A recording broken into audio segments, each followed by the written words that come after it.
Hello Hacktubers! This is the fastest USB powered soldering iron, and on package says that can heat up in less than 15 seconds, cooling down in 30 seconds and special function.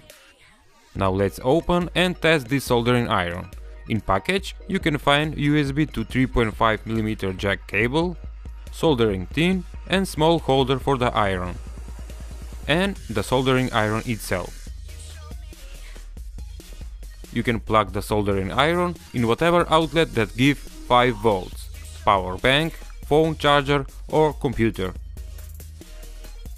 Using stopwatch we measure the time and I'm surprised, in less than 13 seconds the iron is ready for working. Pretty fast. The soldering iron have auto power off function after 25 seconds, and if you want to wake it up, just touch the metal button. And after 45 seconds the iron is cooled down completely. If you want to check this soldering iron, I will put link in description below. With this coupon code you can have it for $5.99. Also, I'm giving away one soldering iron to some of my Hacktubers.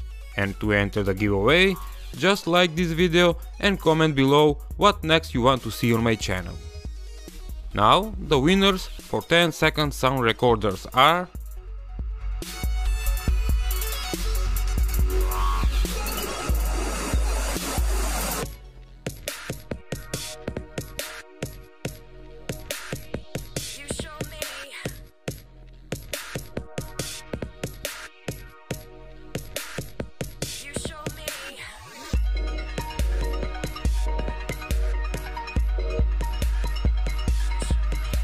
all the winners should send me an email. Thanks for watching, subscribe and visit my channel page.